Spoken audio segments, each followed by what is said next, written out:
Oh, another myth out there is that, right, to get better, you have to detox to heal adrenal fatigue. And you don't.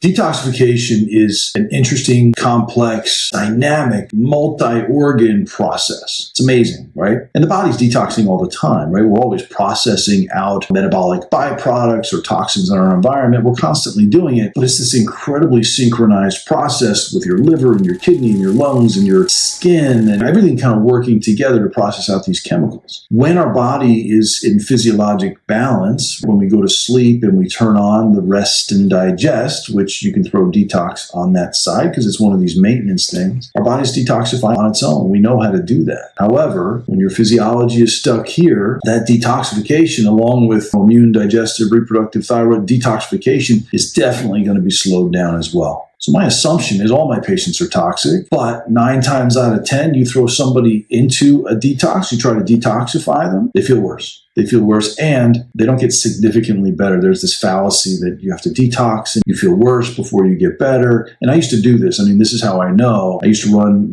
tests for mercury and heavy metals and different toxins and put people, and people didn't get significantly better when I did that. The idea being toxins are only one layer in that bucket. Now, we've all seen stories on the internet where like somebody did a mercury detox, got my amalgams out of my mouth or whatever, and I got better and I never had a problem again. Good for you. That person probably somehow half their bucket or more was full of mercury. I can tell you in several thousand patients, I've never seen that patient in my practice. For most people, this bucket of tolerance that we have for all our stresses, mercury might be 1%, but there's everything else, right? It's, again, all stress goes into that same bucket, whether it's previous injuries or accidents or trauma or abuse or finances and politics and relationships and physical stress and mental stress and bad infections, surgeries and social media. Like it's all in there, layer upon layer upon layer, right? 1% of this, 3% of this, 2% of this, 5% of this. So the idea that detox fixes people is a bit of a fallacy. Now, I'm not in favor of toxins in any way. I think it's probably not a good idea to put mercury in our mouth this close to our brain. Like that was never a good idea. But especially in the beginning, going after detox to try to scoop out of this bucket is kind of a tenuous thing. So you want to be really cautious with that. Once I've got somebody that shifts their physiology like this, well, now you're turning detoxification on its own, right? And you're allowing the body to do it. Us trying to mimic this incredibly dynamic, synchronized detoxification process, us trying to mimic it with DMPS or EDTA or selenium or whatever we're using, glutathione, it's crude, almost hubris even, like to think that we can mimic that. The safest way to detoxify somebody is to turn on the body's ability to do it itself.